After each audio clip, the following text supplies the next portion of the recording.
Welcome everyone. It's nice to see you and nice to see that many people are interested in the auto industry in Africa. Today we have 5 speakers. I'll just say one word on Gerpisa. Perhaps not everyone knows Gerpisa. Gerpisa is a research group based in France at the École Normale Supérieure, Paris-Saclay. Who is, as I said, a research group of sociologists and economists, who has also an international network that works on the auto industry on its different aspects. You have either markets, product architectures, labor relations, new technologies, global value chains, etc., etc. So today we want to talk more on labor issues and on industrial relations, thanks to Lorenza, who is working specifically on those subjects in Africa and in emerging countries in general. So, as I said, we have 5 speakers, and I will present them as they will speak. First of all, Lorenza, who is a Gerpisa member and who is working with us at the École Normale Supérieure Paris-Saclay, and who is also a teacher and researcher at the University of Johannesburg. Then we'll have Georg Leutert, I hope I'm pronouncing that correctly, who is an IndustriALL director of automotive and aerospace industries. Then we have Brown Lai, who is from the Automobile Boatyard Transport Equipment and Allied Senior Staff Association, and who is also the country researcher for Nigeria. Then we have Kwabena Nyarko Otoo, so please correct me if I'm pronouncing that incorrectly, who is from the Trade Union Congress and also the country researcher for Ghana. And finally, we have Sisay Tulu from the Industrial Federation of Textile, Leather and Garment Workers Trade Union, and who is also the country researcher of Ethiopia. So today, these different speakers will present a report that was commissioned by the Friedrich Herbert Stiftung. Sorry, my German is very bad. And from IndustriALL, especially from the IndustriALL Sub-Saharan Africa office. And these are a report on specifically the auto industry in Sub-Saharan Africa, investment, sustainability, and decent jobs. So first of all, Lorenza will present, then the other presenters will intervene.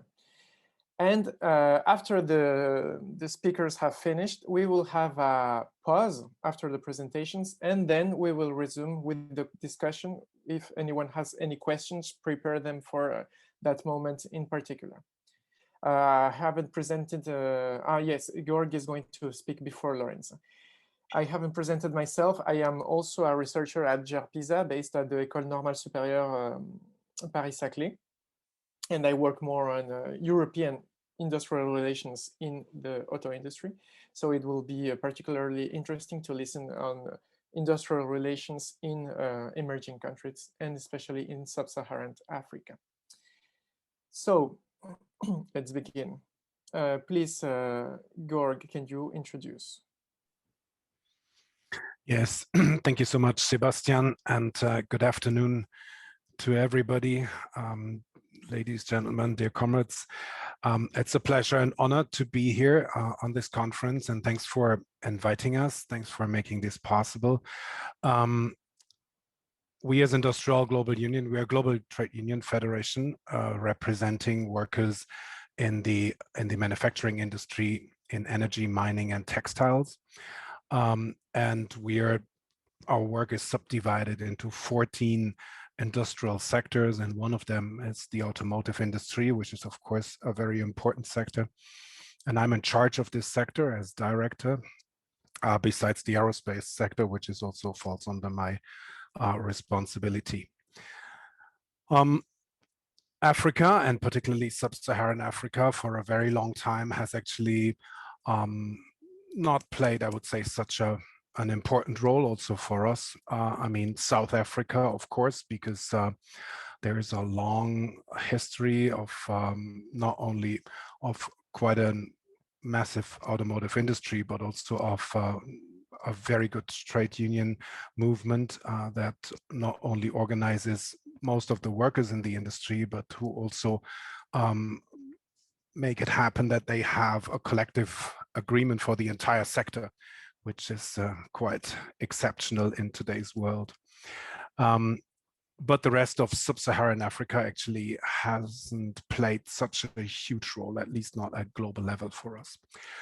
But then we discovered that more and more automotive OEMs from around the globe were looking into this region and were trying, and they were announcing they were making announcements on future investments in the 7 countries that we also looked into during our research.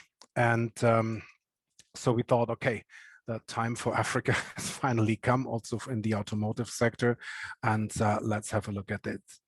The idea was actually for last year to have a global conference, to have an automotive conference in Africa with all our affiliates and other interested experts and so on and so forth. But then COVID made this impossible. And this is where we developed this plan for research, which was then quite an interesting and very dynamic project. And Lorenza will talk more about this. For us in IndustriALL, the major work for this is coordinated by our regional office, which is located in Johannesburg. And my colleague in charge of the auto sector, Kenny Mogan, is also here on the call. So if later on during the discussion, I'm sure it'll be interesting for him. Afternoon, yeah. Oh, you just start. Please, can you mute your microphones? Lorenza, can you please also mute microphones for people that are speaking? Yeah. So I'm sure he'll also intervene in the discussion. Well, that's my short introduction. I mean, the main thing for us, of course, as IndustriALL, as a global trade union, is mainly, of course, about international solidarity, global solidarity. And after all the interventions, I will have another 5 minutes and I'll explain a little more based on the study and the research, what our next steps are and where the political importance for us lies in this project. So thank you very much. And then I think I'll just hand it over to Lorenza, correct? So I will say a few words. Of course, I want to leave space to my colleagues that will lead you through specific country cases, but just to follow up on the words said by my colleague Georg, who also supervised and led this project. First of all, let me say that considering the fact that I worked on this project for IndustriALL and I'm currently working with the Gerpisa network, I'm very proud and honored to connect the two worlds. So this is an honor, and this is also part of my commitment and of my interest to contributing to expand the focus within Gerpisa on the auto industry in the global south. So take this also as a call in case people are interested in joining. I would be happy to strengthen a working group focusing on the auto industry in the global south. Considering this project, Georg introduced it already. This was an important project, not only for the scope, so for the number of countries involved. As you can see from the map, and as Georg mentioned, we covered Ghana, Kenya, Ethiopia, Namibia, Nigeria, South Africa, and Rwanda. So an important task in terms of scope, but also an attempt to shed light on industries and on economies that are not well known, but still that are trying to grow their auto industries, that are trying to progress on their industrialization path, and are doing so in a very proactive way. So the attempt is to get these countries to be known and to be to explain what they're doing, the structural weaknesses that they still have, the challenges they face, and to attract interest more broadly to the manufacturing base, to the industry in the global south. So to be brief, I said these 7 countries were the focus on our project that covered 3 main questions. The first question that actually emerged and came from the countries involved and the partner unions themselves, to shed light on what countries are doing to attract investment towards their auto industries and why they can potentially be attractive. So what are their competitive advantages? So we tried to map the industry in the 7 countries to describe its structure, and also to outline the main investment initiatives that are occurring in these countries. Of course, proviso, like a brief note, this project took place between July and November in last year, so 2020. So the project mainly grasps the picture before COVID and the first impact of the COVID crisis. So of course, this will possibly require a follow-up especially considering that the COVID crisis is taking longer than expected. So this will probably require a follow-up to understand the long-term impact of the crisis, and also what of the promised investment. So the investment promised before COVID will actually take place. The second question that was at the base of this project was how, provided that we manage to attract investment, how can these investments be sustainable? So what does it mean to guarantee the sustainability of these investments? And in particular, from a union perspective, how can we make sure that these investments translate into decent jobs that are crucial for these countries? And in this regard, what role can the trade unions play in the process?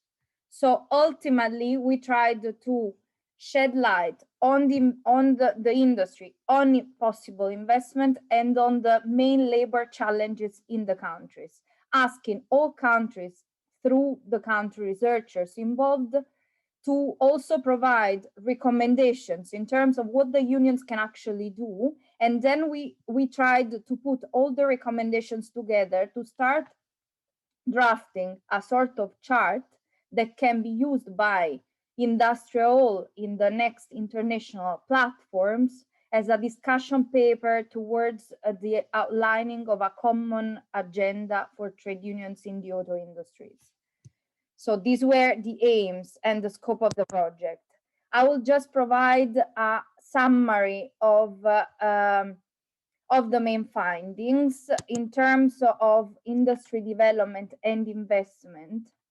What came out, of course, summarizing, is that these 7 countries are proactively trying to attract investment, are trying to design targeted industrial policies, especially aimed to the auto industries. These countries are trying to overcome some of the long-term structural weaknesses. And so, I mean, those that can be defined distortions in the market. For example, the still large inflow of used cars. That, of course, is an obstacle towards the development of a local manufacturing base. These countries, most of these countries have already signed memoranda of understanding with all the major auto players, and we will hear more from the 3 country presentations, and are also exploring. For example, we saw the Rwandan case, but also Ethiopia, are also exploring the issue of sustainability related to environmental sustainability and to the potential local manufacturing of electric vehicles, electric motorbikes in the Rwandan case, but so are also exploring options for greener growth of the auto industry. So this is a summary. We will listen to more details regarding Ghana, Ethiopia, and Nigeria, but of course we can answer questions related to the other countries involved as well. For what concerns the labor issues, again, in brief, what emerges is that not only there is a pressing need to turn all possible investment into the creation of jobs, but given the still high rates of unemployment in all these countries, but there is a specifically pressing need to confront challenges related to the quality of the jobs created. And for this reason, we tried to respond to the question of what is currently not decent in the labor markets and in the auto industries in these countries. What emerges is that there are still large pools of casual, informal, vulnerable workers in the overall employment situation, that in many countries wages provided do not go beyond the poverty wages, and in many contexts there are no actual national minimum wage agreements in place, that there is frequent lack of social protection, that there are frequent anti-union behaviors that obstacles that make it difficult to protect workers for the unions that are in place, and the same unions that often are not allowed to operate in newly licensed industrial plants. In some cases, especially in the southern countries, this emerged, for example, in Namibia, in both Namibia and South Africa. Gender and race divides persist even in the auto industry. In addition, we started detecting that on the top of the lack of social protection, in presence of collective bargaining agreements that either do not exist or don't properly cover the industry. In addition, there were also temporary suspensions, additional suspensions of existing rights and collective-based agreements where they were in place due to COVID. So all this picture will turn into recommendations that Georg will talk about, that Georg will explain. Again, situations that we will explore in more detail with reference to the 3 countries of the 3 speakers that are present here. And so I leave the floor, I will upload another presentation. I leave the floor to my colleague Kwabena from Ghana now. Okay, so thank you, Lorenza, for the broad overview of the entire study. And by way of introduction, let me just say that at least before COVID strike, the Ghanaian economy was doing well. GDP growth from 2017 had averaged about 7%. And everything appears to be on course in the area of economic growth and development. The other thing about the growth, however, is that most of it came from the extractive industry, massive production of gold and oil, with very little manufacturing. So you find that in much of the literature, manufacturing in Ghana is almost on its knees. We are experiencing premature deindustrialization of the Ghanaian economy. Now, the consequence then is that because growth is essentially coming from the extractive industries with very limited labor absorption, you have a situation where the employment market or the labor market is very, very tight. So you have a situation where just about 23% of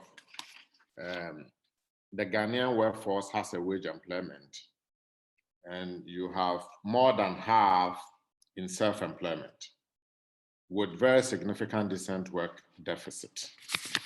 So that is what characterizes the labor market in Ghana.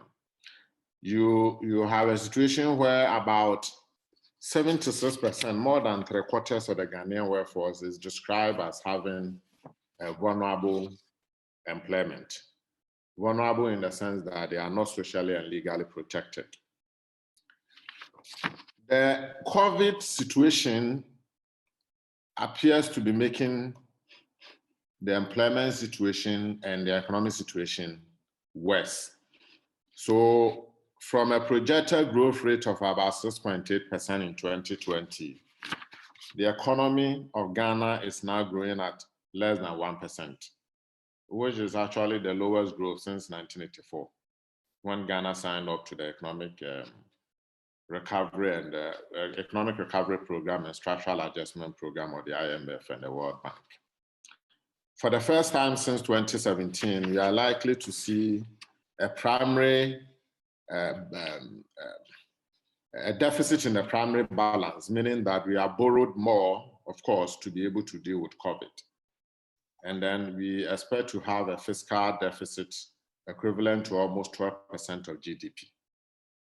So these are the impact of COVID-19. Now, in terms of the auto industry in Ghana, we see large import of vehicles. Excuse me, Brother Kwabena. Can you maybe make this a little smaller so we can see everything? It seems there's on the very left top, there is a minus on the left, yeah. And then maybe on the left, just a little smaller. And then, yeah, I think that looks already better. Thank you so much. It's perfect. Thank you. Okay, so you have a situation where vehicle import on average is about 15% of total import. In fact, in 2019, vehicle import is almost 17% of total import. So there's high influx of vehicle import into Ghana. The problem, however, is that much of that vehicle import is actually second-hand or used vehicles. I'm sure it won't be too different from most West African countries in particular. When I read the Nigerian report, it seemed to suggest to me that Nigeria also has a similar problem of high import of used vehicles. So in terms of new cars, you just have about a little over 4,000 new cars being imported or being purchased in Ghana. The bulk of new vehicle registration in the country, which is in excess of 200,000 annually, is actually import of used or old second-hand cars. You find that import of cars actually peaked around 2014. And this was also the period that coincided with the oil boom in Ghana, when we actually started getting oil money. And it may have been linked to the rising import of vehicles. Now, government's attempt at industrialization seeks to, there's this broad policy in Ghana called the One District, One Factory, which seeks to plant a factory in each one of the provincial districts across the country. Now, part of that policy is what we call the Ghanaian the Ghana Automobile Development Policy, which was launched in 2019. And then the policy seeks to make Ghana a fully competitive industrial hub for automotive manufacturing in West Africa. Sometimes this is part of the challenge. I'm sure that if you go to Nigeria, Nigeria will also seek to have an industrial hub for West Africa, and so will the Côte d'Ivoire. And then you find that it becomes a competition in which the countries are all racing to the bottom in terms of standards. The policy seeks to actually generate highly skilled jobs, and is part of the effort to change the labor market dynamics, where you have low-skilled jobs covering the bulk of the Ghanaian workforce or the working population. Now, it has a number of incentives. So, for instance, 5 years corporate tax holidays for companies that are undertaking enhanced knockdown assembly of cars, 10 years corporate tax holidays for those engaged in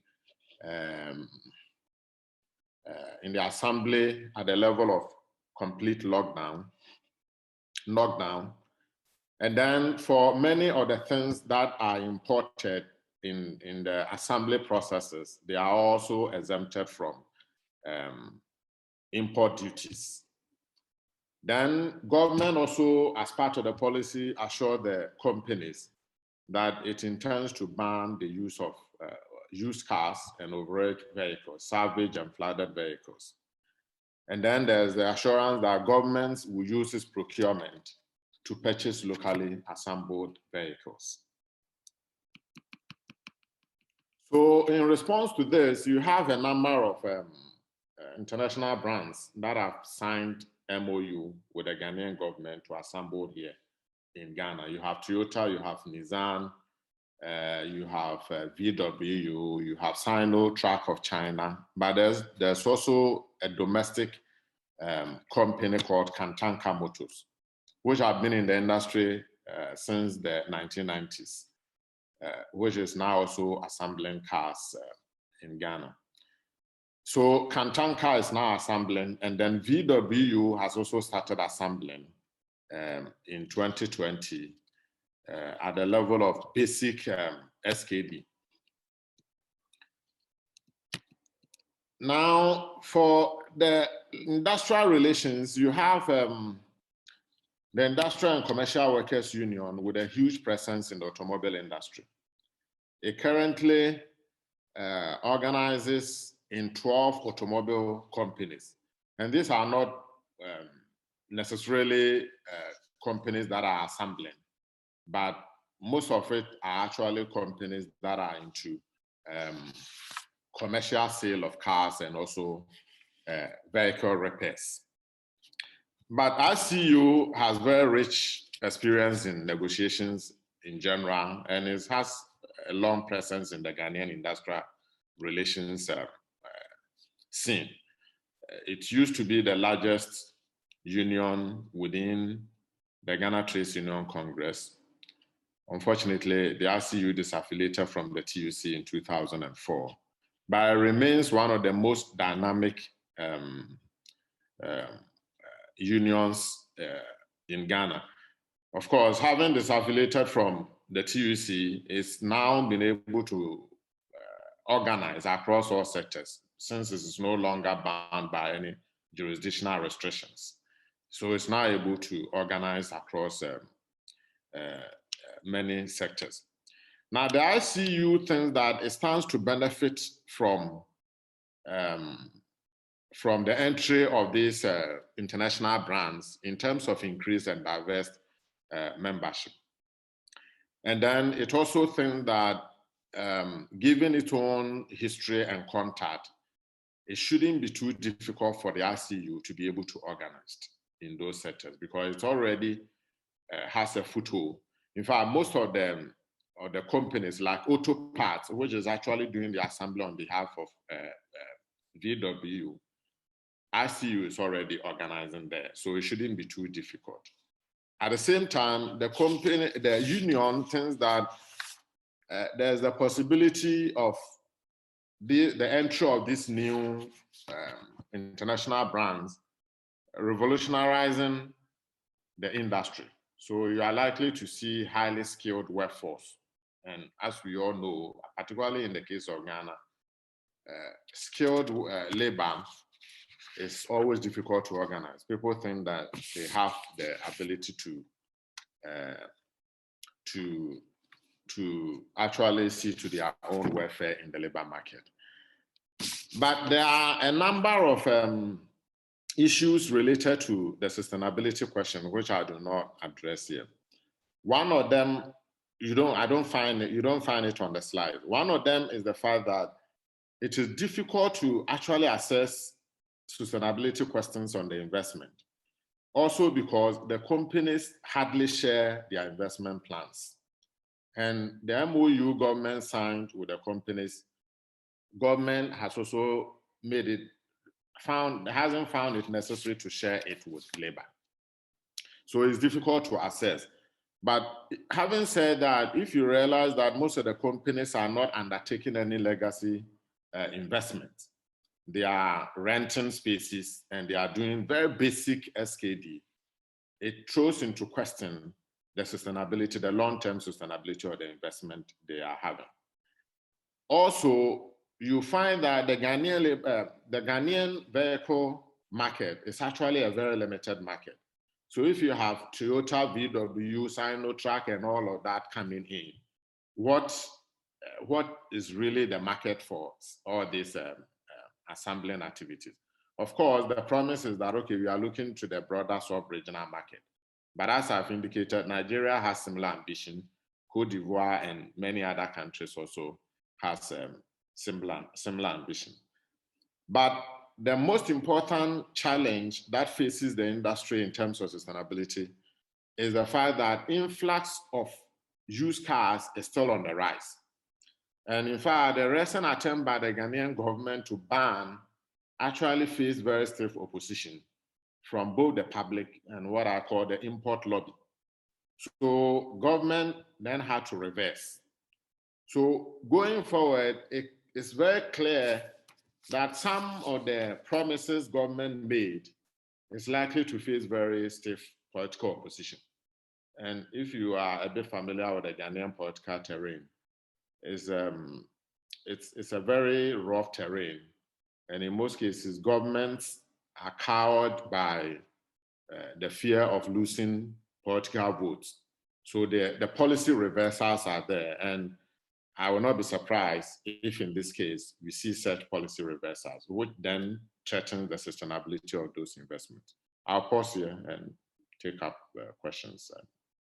Thank you.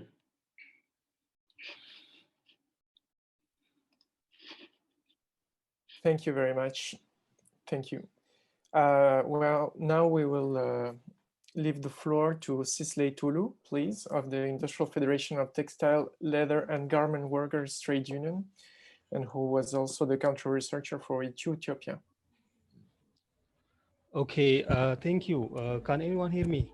I'm a bit struggling with connection. We can hear you. Okay, thank you very much.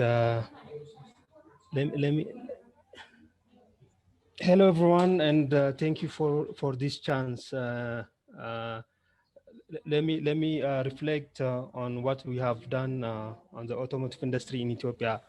There are two aspects regarding automotive industry in Ethiopia. The first one is before 2018 and after 2018. With the new change of the government leadership, there is an emphasis of private-led value-added manufacturing sector initiated by the government. Before that, it was initiated and led by government that maybe on the report you have read about the Bishoftu automotive industry that tried to or plan to initiate the automotive sector in general in Ethiopia.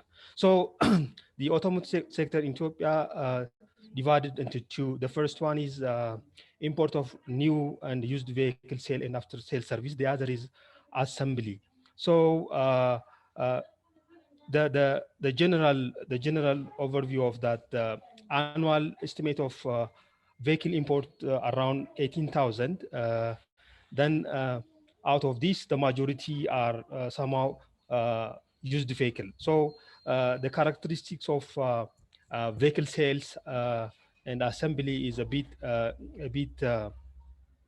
early stage in terms of the development of the automotive sector in Ethiopia. So generally, Ethiopia is still in the early stage of semi knockdown and complete knockdown stage, but the majority is in terms of assembly is semi knockdown kit. So this is generally the automotive assembly. So annual vehicle sale assembly and new vehicle is still low in comparison to other countries. So according to the Metal Industry Development Institute, there are 58 vehicle assemblies operating in the country where these are foreign and local investors working on joint venture. So the majority of these assembled vehicles are passengers, followed by the commercial vehicles for weight, public transport, weight and dry cargo transportation, and other machineries. So still annual assembled vehicle are very low, even though currently a lot of changes or regarding the number of assembled car or vehicles sale in the market. So generally, when we look at the brands, the Chinese and or in general Asians vehicles are dominant. Like for example, Lifan, Dongfang, Geely, Jack, Daft, BUD, FAO, Sinotrack are the Chinese brands that dominated the local market. The other is Iveco, Amice, or Euro Tracker still exist, but still going down. The Asian gigantic automotive industry is Kia, assembled by Balaya Motor Engineering Group. Now it's expanding more, and also there is a plan to include the Chinese brands, and currently the Balaya Motors also assembling the Chinese brands. The other is Hyundai that dominated the assembly market in the country. So Hyundai is moving aggressively. This is a joint venture of Ethiopian and Korean investors.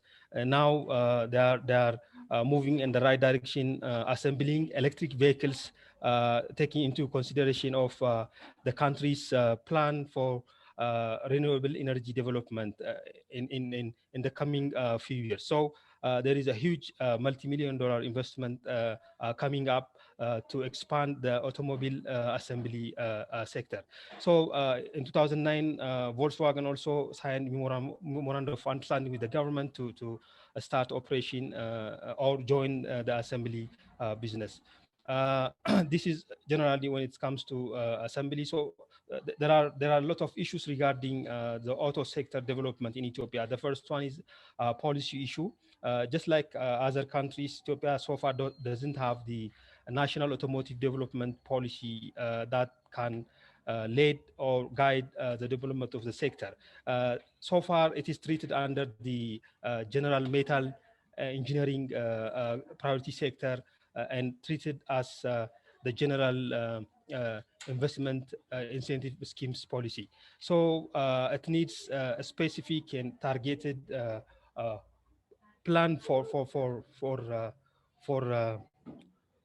the policy in order to make a proper development of the vehicle sector in general. So the country so far doesn't have a strict registration, imported vehicle registration in environmental standards and other issues. Then then so far Ethiopia doesn't have age of imported vehicle regarding these. There are new development so that vehicles aging more than 5 years have been taxed a lot of in order to discourage this development. So this is generally when it comes to the labor issue. So far we don't have the national minimum wage in general, and then specifically in the sector. Still wage are issues raised by the workers in the sector, especially when it comes to in the assembly part. Workers are still earning as low as just like other sectors. So wage issue is another issue that still workers raising. So far there is no general social dialogue in general weak, but also there is no social dialogue regarding the sector among partners. So this is the issue when it comes to the labor. Still the majority of workers in the sector have not been unionized, especially like Hyundai, Kia, and other multinational brands. So far there is no welcoming friendly or environment for workers to be organized. When it comes to COVID-19, in 2019 or early when the COVID breakout, there was tripartite national COVID protocol was signed. Among the other things, this is a protocol to protect or to prevent the virus among the workers, and at least or lay down roles and responsibility for all parties. Not only that, it also protects workers not to be arbitrarily retrenched or reduced. On the other thing is wage negotiation and collective bargaining for the time being ceased, and so far there is nothing updated. So the government, since there are the assembly automotive sector is still fully dependent on imported kits, there are acute shortage of foreign exchange that hindered the development of the country in general. So far, this is in general my reflection regarding the auto sector in Ethiopia. Maybe we can discuss more on later if you have any question. Sorry, I was struggling with the connection, and the connection is a bit bad. Thank you.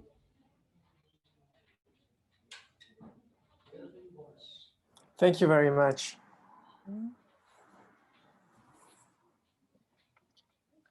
Thank you, Lorenza.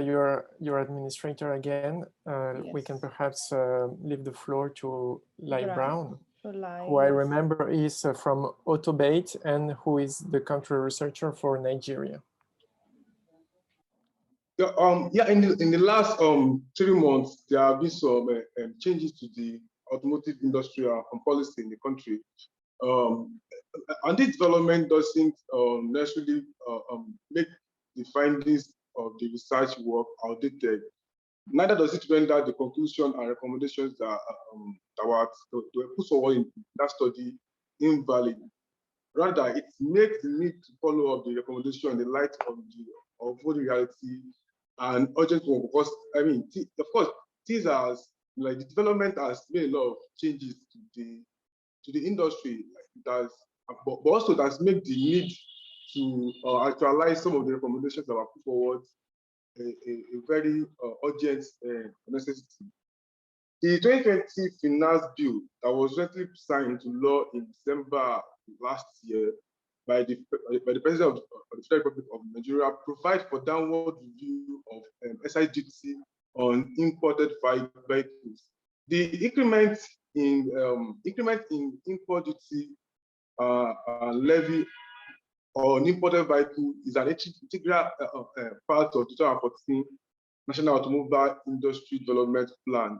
I mean, that was done to discourage vehicle importation into the country. But it must be said that imported vehicles have already saturated Nigeria automobile markets prior to the 2014 that the plan was put forward by the NADP, the Nigerian Automobile Design and Development, Nigerian Automobile Design Development Commission. So, but the important thing is that even till now, the situation still remains the same, like in terms of the domination of imported vehicles in the automobile market in the country, because even the recent reversal in state policy has further reinforced the domination of imported vehicles in the automobile market in the country. So with the 2020 finance bill, import duty on tractors was reduced from 5% to 5%.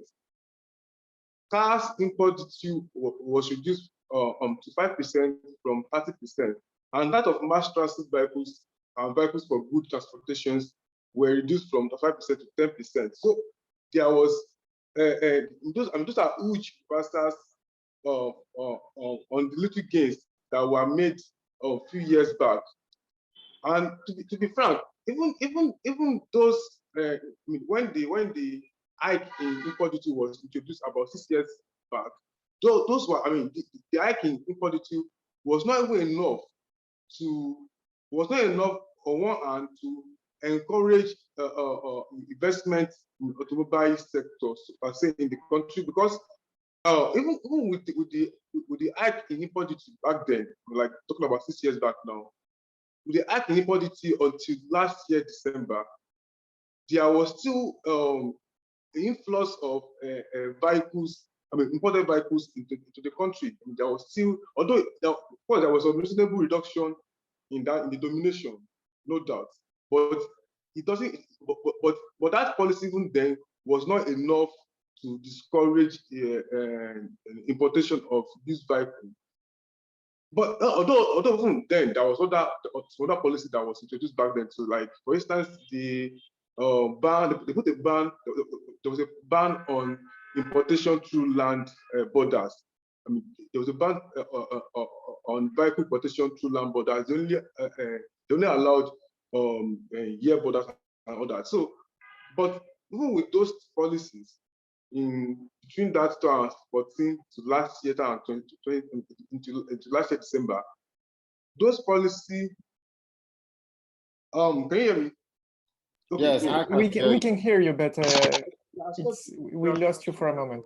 Yeah, all right, thanks. So I was saying that, like, with the with those policy between that December, between that 2014 and last year December, they were not still enough to discourage importation of vehicles into the country. Now, we can now imagine the kind of damage the reversal in import duty will now do to the automobile industry in the country. Now, the terrible part of this development is that it will have little impact on the profit and gains of the existing assembly plants in the country. That's the reality of things. Because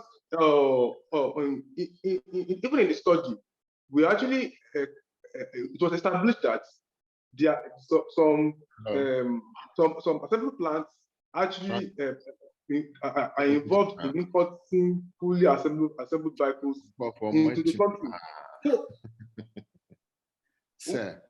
But the policy, the reversal policy itself will have huge negative impact. Kwabena, Please, Kwabena wages and order. Kwabena, please, can you mute your microphone? Sending message said me information yet now for 3 days.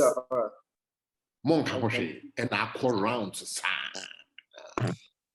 Kwabena, please, could you put your microphone? Sorry, I'm doing that. Like, I don't think he can hear us. I'm doing that. Charlie. Maybe I can DC.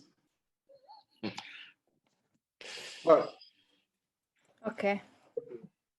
Yeah. So yeah, but the new development will have huge negative impact on the workers and the condition of work in the industry.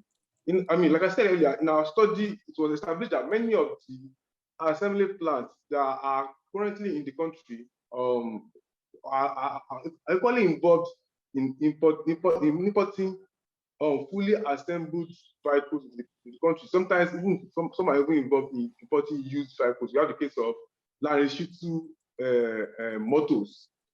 So these people are even like before the reversal in the policy, they were involved in importing fully assembled vehicles. I'm talking about the licensed automobile assembly plants in the country. So the change in policy will rather make it easier for them to import with the full protection of a licensed assembly plant. So what is happening? What we'll be seeing in the coming period is that these assembly plants who have been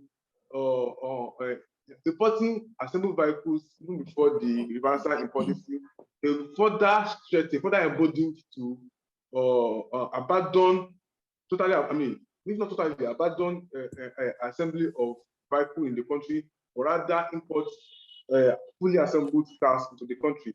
Meanwhile, it will equally give them excuses to shut down some sections of their plants and declare redundancy, laying off good numbers of workers and pushing a lot of workers into the labor market that is already saturated with unemployment, or even pushing some of those workers into the informal sector, which is already which is characterized with precarious working conditions, particularly in Nigeria. So the Nigerian Automobile the Nigerian Automobile Manufacturers Association Executive Director himself hinted at that position in an interview when he said, naturally, this plant, I'm quoting him right now, naturally, this plant will be shut down and focus will be on importation, which is not good for Nigeria. At the minimum, there are 6,000 to 10,000 jobs that are on the line. If the plant shut down, these people will have to go. What this person is saying in essence is that they will not the employers will not mind to put the burden of the poor state policy on the workers. Instead of confronting that state policy, but they are ready to put the burden on the workers. Meanwhile, they will still be in business, quote unquote. So hence, with the poor and unstable state policy and the role of globalization on the other hand, Nigeria is being pushed to participate in the lowest strata of automobile global value chain, which is characterized by little skilled and precarious work conditions. Like essentially, with this new development, what the implication of it is that Nigeria will essentially become a market, a open market space for automobile industry. There will be no industrial or manufacturing process going on, but it will be a market space that vehicles will be imported and all that. And one, it will actually reduce reduce workers that will be employed in the industry. In a similar way, it only reduce the power of the trade unions because workers will be laid off. So that will actually impact the workers of trade unions. It will equally affect the power of the unions to fight even against poor conditions in those automobile assembly plants that will remain. So those are the changes, that's the connections, this new development we have on decent work, strength of the union, and the workers generally, the workers in the country. A lot of workers will be pushed to informal sector. So, but also in January this year, January 17 this year, the Minister of Trade and Investment disclosed, in January, that a new automotive industry bill is in the offing, that they're working on a new automotive industry bill that the government has discussed with the original equipment manufacturers like Honda, Toyota, and Volkswagen to commence operation in Nigeria themselves and not working through proxy or agents like Elizade, Stallion Group, and Kustaris. That's social, like For instance, in that days, like the prosy, I mean, it's for Toyota, they oftentimes even import fully assembled Toyota vehicles to the country, and they sell it like they like even at a time what they does is to sell. They have sell points and services. That's essentially what they do. Also, the Italian group and Kusaris, they see to some assembly and all that. But what the Minister of Trade and Investment was saying, I mean, of course, one can easily take their word for it anyway. But what he was saying in that January was that they have discussed with the OEMs and they are working on a new automotive industry bill. And let me say, this declaration by the Minister of Trade came about a month after the new finance bill was signed into law, the 2020 Finance Act now. So in the light of the recent developments and with the whole dynamics of things, we understand that this is a case of saying A and doing F. I use the word F, doing failure for the government, clearly. But also that creates an opening for the trade unions, particularly the declaration of the Minister for Trade and Investment. That creates an opening for the trade unions to engage the government as well as other stakeholders in the industry, including manufacturers and prospective OEMs, original equipment manufacturers, on the need for people. In this case, I mean worker-centered policy that can ensure sustainable investment and decent work in the automobile industry in the country. So I would say that the first step in such direction would be for both AUTOBATE and Sisay, which are the trade unions in the country that are organizing in that sector, to organize an automotive industry summit with all the stakeholders. Well, I'm still proposing that the summit can be facilitated by Basiston office in Nigeria. So yeah, that is my brief presentation from me. Thanks, you guys. Thank you very much, Eli Brown. Okay. Now for the conclusions and political recommendations, I will let the floor to Georg Leutert, please. Yeah, there is actually Comrade Ismail Bello that wanted to add a few words, but okay. Comrade Ismail, if you don't mind to wait to the debate after the break, because we're a bit late on the program. Or are you here? Yes, I'm here. Okay. So Comrade Ismail Bello was in the team with Eli Brown doing research on Nigeria, and he would like to say a few additional, to give a few additional conclusions on the same case. Just a couple of minutes, Ismail, because then we proceed towards the conclusion and the break. Okay, thank you. Yeah, just thank you, Lorenza. Thank you to the entire team. It's been a wonderful time working through this project. On a quick one, also thank you, Lai, for that great input. On the policy area, in our report, we had alluded to policy somersault. And interestingly, we see that played out in the first quarter of 2021. When you talk about precarity, I think there's also, if there's anything like that, precarious investment in the case of Nigeria, not just precarious jobs. Because with the policy initiated in 2014, there was an influx of new investment.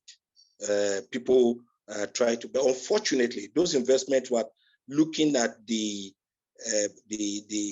carrot, the tax holidays and the incentives. And some of them were even taking advantage of that policy to import complete vehicles. So that's the problem on the policy side. And that's why we feel that the unions need to play a very critical role in the policy arena. First, to ensure that that sector stabilizes. When there is stability, there's employment. When there's employment, there's room for union to organize, expand, and build power. I'm sure in the course of the debate, I will have opportunity to make further input, but it's been a very bad situation for the auto sector, both for the investors as well as for the working people.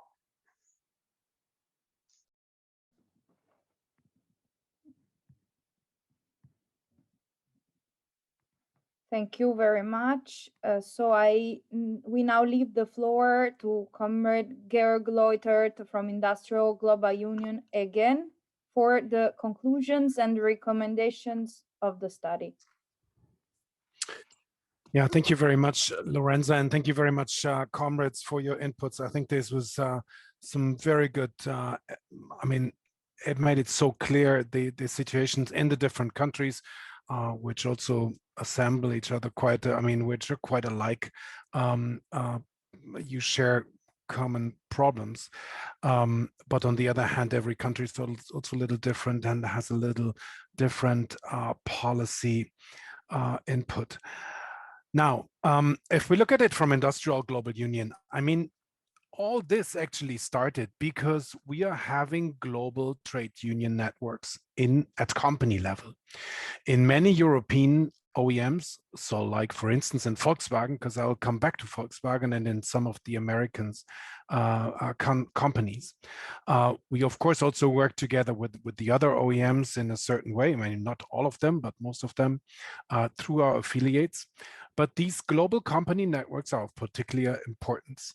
And so in this case, it was really the Volkswagen Global Works Council, German company, therefore a works council, but which is fully unionized, which took here the first step and went to Africa and said, like, we know that our company is going to invest in Africa, and therefore we want to be there from the very beginning, and we want to make sure that these investments are sustainable, are responsible investments. And at the same time in Africa, when we started the research, I was actually also surprised, because I thought, like, okay, if I now ask our African affiliates, what do you want us to do in Africa? I would expect them to say, oh yeah, let's have some trainings on organizing, capacity building, the usual stuff. And then they said, no, we want to check into, we want to see what could be, how can we make sure these investments are sustainable and they lead to decent jobs? And what does it mean for us? And I thought this was, I mean, I was really amazed, and it was very welcomed to go that way. And therefore this research is also so positive, and it actually, it led to such a dynamic process. Because what we all found out is we got to work together. And we do not only have to work now together at global level, but this is important. Let me start from the global level. For instance, if we take the Volkswagen example again. Now, the Volkswagen network, the guys who came from Germany and visited nearly all of the African countries where Volkswagen announced investments, they met all the unions on the ground. So they now know the guys in the headquarters of Volkswagen, their union brothers and sisters, and whenever there is a major issue, they can simply contact them and they can work together. That is so important. And we already have a very good example from this Volkswagen Africa network, as we call it even now. There was a case that came up in Kenya where Volkswagen asked a local assembler to assemble vehicles, Volkswagen vehicles. And these workers were paid on a piece rate base. So every vehicle they assembled, they got money. If there was not enough demand, they wouldn't earn money. And now, due to the intervention of our Kenyan affiliate of the Kenyan Union in their cooperation with the Volkswagen Global Works Council, with IndustriALL, and also with the support of the Friedrich Ebert Foundation, they actually now will turn 42 of these piece rate jobs into real, permanent, decent jobs. 42 sounds very little, but there weren't too many more workers. And some others who are already old will actually get some early pension retirement schemes. And so they will leave they will go into retirement. So this is one of the first examples where we can say, well, this makes really sense. Guys from the ground, guys at national level, work together with the global level, and they and due to the value and in the intervention also of the company, we reach a good example. Then we got to work together regionally. We have very experienced colleagues, as I said, in South Africa with NUMSA, and NUMSA actually is already in contact with many other countries, and sure, many can benefit from the example and from the experiences of the NUMSA colleagues in South Africa. On the other hand, we certainly do not want a situation where now everything is governed by South Africa, because for some countries it's also far, far away, right? So I think we also need to strengthen regional cooperation at a, let's say, at a sub-regional level. So for instance, in Western Africa, in Eastern Africa, and then in South Africa. So all these working together, all these networking will certainly be on our agenda, on the very top of our agenda. The other thing is, of course, how can we now promote the role of the trade unions in this investment project? And I think Brother Ismail just said the right words. It needs the unions in this process. It needs the voice of the workers. It needs the input from union experts into the project to make sure that these investments are sustainable. And therefore, how can we improve tripartism? How can we improve corporatism? How can we organize social dialogue, and so on and so forth? So these are core questions. And the interesting thing is that after the report was published, or after the report was ready and we had our discussions, actually we already got a request immediately from our Namibian affiliate saying, oh, you know, this is so interesting. We need a national workshop to follow up on the findings from the research, and we want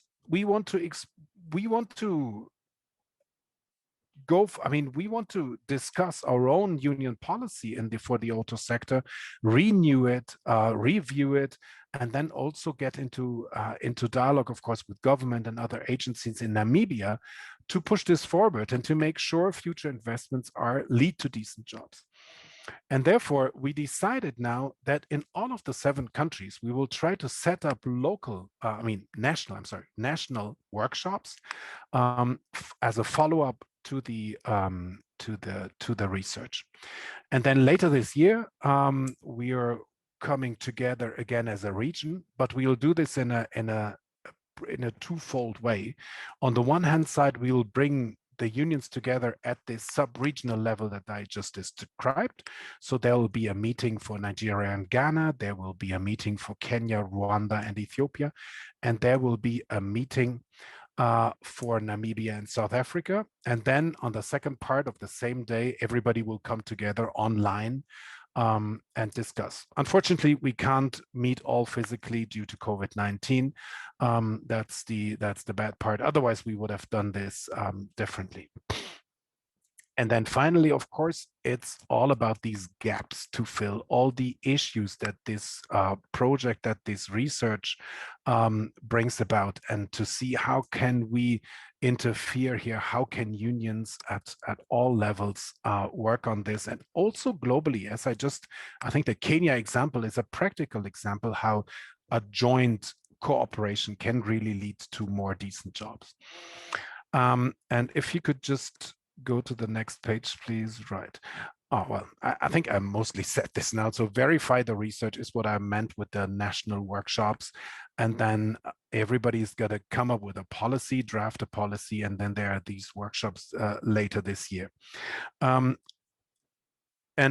of course, when we have these workshops later this year, then we will also try to bring in representatives from our affiliates in the home country unions where these investments will come from. So, of course, the colleagues from Wolfsburg and Germany will be there for Volkswagen, but we will also try to make sure that all the others will be at this meeting. So the guy whatever, Americans and French and other Europeans and of course also our Asian partners in Japan, if possible, from Korea, of course.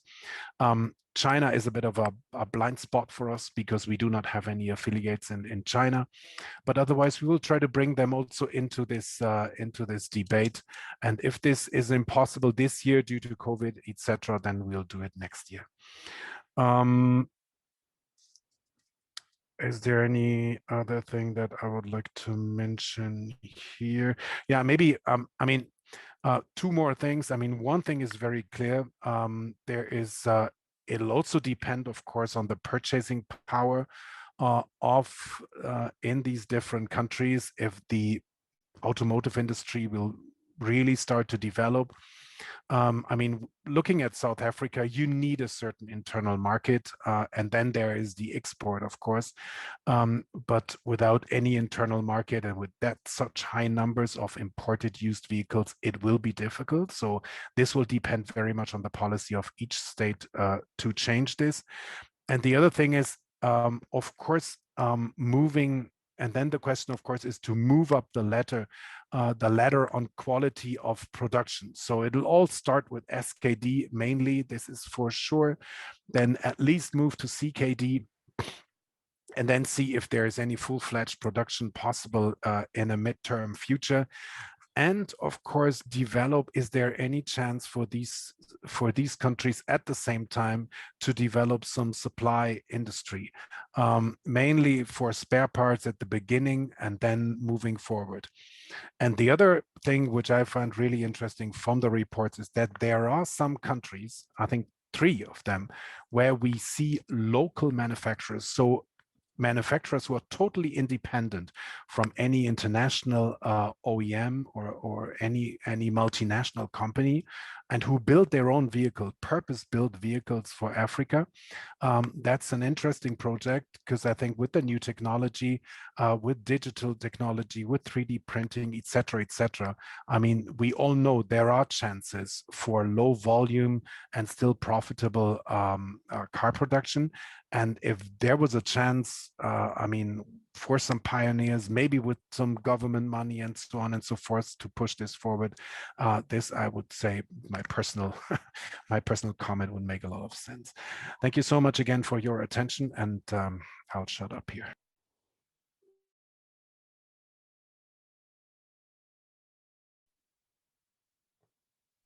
Thank you very much. Before we continue, perhaps it would be nice to have a little pause for like 10-15 minutes. I don't know if you agree. Yes. So I think we should get back at 3:45. This is Paris time, so I don't know what time is it. So I guess in 10 minutes for everyone. Before we close, let me say again, thank you very much to Georg, yes, to Lai, and to Kwabena and to Sisay for being with us and contributing despite the connection problems, despite the time difference, and despite everything. And I was very proud to have you here and to be part of this process with you. Let's reconvene in 10 minutes. Sisay, Tulu says less than 10 minutes. I don't know. It's can we make 10 minutes 7? will be fine. Yeah, 45. Let's okay. 10 minutes is fine. 10 minutes fine. Okay, see you in a minute. So thank you very much. As Lorenza said, thank you very much for your different presentations. They were very interesting in presenting this, as we said, rather unknown sector of activity of the industrial, of the automotive industry. And especially on this issue that we're trying to make more, we're trying to deal more often with it inside Gerpisa, which is labor issues and industrial relations. I don't know if anyone wants to begin with questions or anyone wants to say something. It doesn't have to be questions. You can also intervene to give your point of view. I have questions, but I don't want to impose them to everyone. So go ahead. Oh, please, Sebastian, start with the question, break the ice, Okay. then the others will follow. Now, I have a question which is not fun. It's more of an interrogation. It's especially addressed to Kwabena, but all the others can answer, because I believe the situation is the same in their respective countries. My question is the following. You said that the investment of the auto industry in Ghana could have as a result the apparition, the development of a qualified workforce, but at the same time, this workforce is more difficult to organize. I wanted to know why is that? Because traditionally, at least in France, more qualified workers are usually those that are more organized in unions, especially in the auto industry. And the auto industry has especially a tradition of less organization among, for example, migrant workers who are less skilled than others. So why do you say that qualified workers, skilled workers are more difficult to organize? And I'm addressing this now to the other interventions, Sisay and Brown Lai. Is it also the case in other countries? And voilà, that is my question. Should I come in? No, we wait for. Yes, please go ahead. Okay, so thanks for the question. I think then it's unfortunate that in our part of the world, highly skilled workers are more difficult to organize.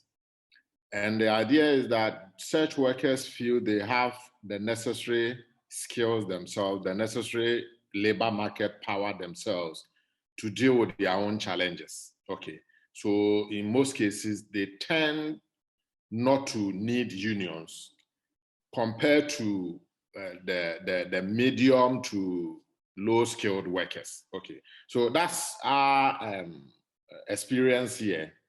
Okay, so you have a situation where even in the unions themselves, there's sometimes often a conflict in who to organize and who not to organize. So for instance, you have a situation where for a very long time, unions in Ghana were not organizing senior staff.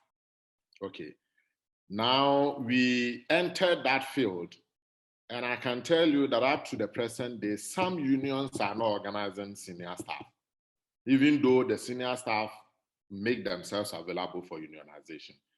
And then it goes into some level of union politics. Sometimes the very, very senior staff with good knowledge, good qualification, tend to ask uncomfortable questions of the unions. Yeah. I hope it answers the Yes, it is. Thank you. Yeah. Now, for Sisay, Tulu, my question was the following, that Kwabena said that it is more difficult to organize qualified workers and skilled workers than is to organize non-skilled workers or semi-skilled workers. And I said that in France, it usually is the opposite, because in the industry and the auto industry, it's usually skilled workers. It was usually traditionally skilled workers that were more unionized and organized. So I was asking, why is that in your respective countries in the auto industry?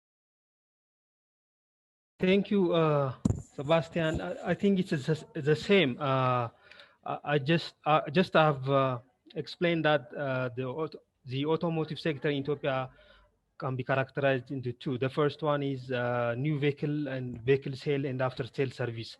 In such area, people who are employed are technicians, highly very skilled, and engineers, even in a big company. So in such a case, yes, there is a resistance from such kind of skilled worker to join trade union. The fact that they don't know the importance or of the being unionized or being joining trade unions, because they can easily sell their skills, and whenever there is some problem in company, they can move into others because it's very high level of skills.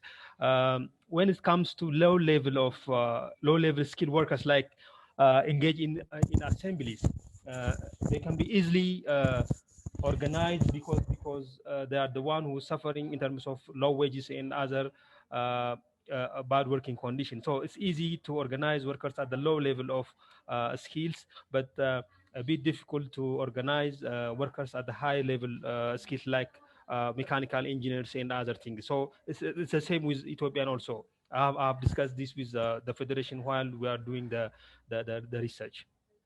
Thank you. If I can chip in, I would have a question. I mean, how does this connect though to situations, and maybe Lawi and Ismail can contribute, because the employment situation in the Nigerian auto industry seems different. How does this connect to a context where the divide between highly skilled and low skilled overlaps with the permanent precarious conditions, where actually the lower skilled workers are also those on casual terms? And here I mentioned the Nigerian case because the Nigerian case emerged as one of those where processes of informalization, casualization, and outsourcing have been most significant following the neoliberalization period. So how do we relate to contexts where, again, there is a further divide in between precarious and secure jobs? Hello? Yeah. Okay, I don't know whether I should come in first or Lai can take the floor, but let me just say a few things, and then Lai can possibly add up. Yeah, you know, it's a very thin line really. For the skilled workers, there is some measure of permanence of jobs because skills are rare to find. So employers keep and they pay for skills. Now, for people at the lower end, and given the high level of unemployment in the country, currently 33%, it's easy to quickly recruit guys who can couple, can do a few things, who can move things around. So largely that segment is outsourced or given to a group of people as contract. So you bring 10 workers, bring 20 workers to do this for us in this plan. So that kind of arrangement makes it first very difficult for the workers. The conditions are not set. Employment contracts are not properly put. In fact, these workers may not even be regarded as workers because first, they don't have a letter of employment. They don't have terms and conditions of employment. They are just recruited, okay, we'll give you $20,000, 20,000 naira in a month, or we'll pay you on the basis of the work that you do on a daily basis. So that's how that arrangement is. And it also becomes difficult for the union to assess them because they are not employees of the plants. They are not employees of the factory, but they are responsible to those people who bring them. And that's where the challenge of organizing lies for the union. Because if you make success and you interact with this group of workers and the employers get to know, then they ask the contractor, we don't want to see this set, bring another set for us. And they arrange very quickly, they can bring another group. So if you make effort to organize 20 workers and you are making inroad as a union, suddenly you go there the following day or 2 days later, you are seeing new faces and you start all over again. So you find workers who work like that for 10 years, 10 good years, no contract, no assured condition, no leave, no those things that define normal employment. And people do it for 10 years. Sometimes they will go when the plant shuts for 3-4 months, they are home. When it reopens, they are called back because in the process, they have also acquired some skill, which those people will continue to require. So, but they throw them in and out, and they make them unstable. And it becomes very difficult also for the union to organize. And then for those who have acquired skill and have acquired some permanence on the employment, they feel this air of authority, this air of stability, and that they possibly don't need a union. So it's difficult on both sides. But in some cases, like I told you, the auto industry in Nigeria used to be very strong. And there are some of the employees who are coming from that tradition of strong unions who still are able to assist the union in some areas to put his feet on ground. The other thing I wanted to point out is that when Dr. Kwabena was making his input, and he talked about organizing the retail outlets, that's a very difficult area in Nigeria. Very difficult. Most of the organizing happen in the plants, and it's historical. It happens in the plant, but not in the auto retail sector. Like I make some more inputs, and along the line, I'll talk. Thanks, comrades. Of course, it is true that from the medium skilled, lower skilled workers, they are characterized with precarious. They are oftentimes condemned to precarious working conditions, from medium to the lower, the least skilled workers. And even the employers be empowered with labor market deregulation policy of the state, and also with the labor consolidation, which even the Nigerian constitution on its own, in a sense, make provision for it in terms of labor recruitment. So the employers empowered with that, they oftentimes engage workers as casual workers or on contract basis. And the lowest, the medium and low skilled workers are the ones that are mostly engaged through that employment condition, through consolidation or contract staffing. So lower skill, although yes, even some what's called some high skilled workers are equally sometimes engaged as contract staff. For instance, while doing that study, there was this company we visited this place at Otoo, like they do post-project to try to,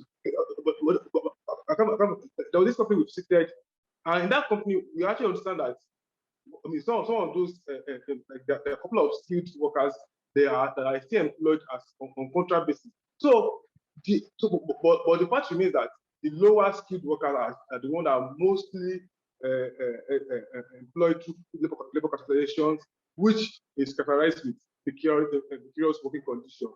But I don't think the issue is that highly skilled workers don't want to be unionized or they are comfortable with their employment conditions. I don't think that is totally true for the case of Nigeria, because the thing is that there are unions that organize senior staff workers, so senior leaders workers, so to say.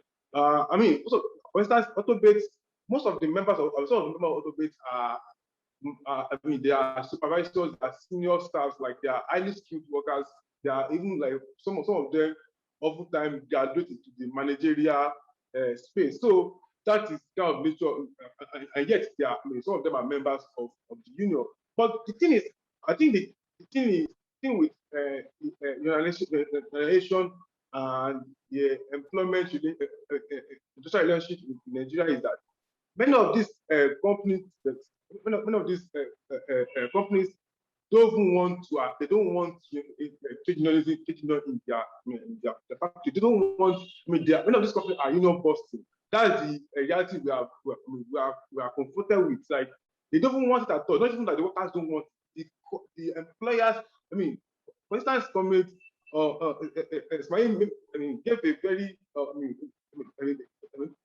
very fine case around that. Talking about if some casual workers or contract workers show interest in joining union, the company would immediately ask their the recruitment agency to replace those set of workers. So that's the situation of things. And it's not just peculiar to casual workers alone. The companies are ready to sack any workers they think they get to show that such workers is showing interest in joining trade union. So that's even the challenge confronting organizing workers also in automobile sector. Yes, like I mentioned earlier, the labor consolidation and labor market regulation really is a huge challenge because yes, it is part of the reason why there is a pool of unemployed workers that the employers can use as leverage against workers in the company that probably show interest in joining. Okay. Yeah. I don't know. The network is terrible. So I was just saying that the issue particularly is not that it's not that ISK workers don't want to join the union in Nigeria. What is the issue is that the employers, they are most of the employers are union busting. That's the issue of the country. Hello?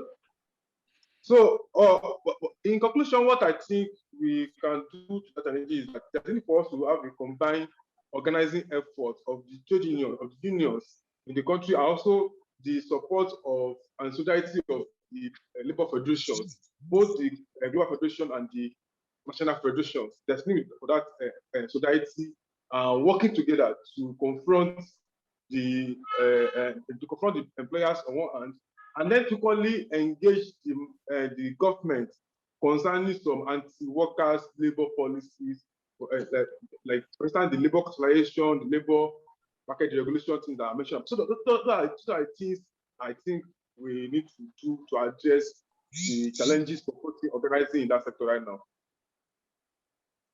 I'm apologies, my audio is not that audio, but yeah. Thank you. Does anyone have comments, questions? I have many questions, but I can get me start when you want. I think that there are many interesting topics that have been discussed, and we see the complexity of developing an automotive industry in emerging countries.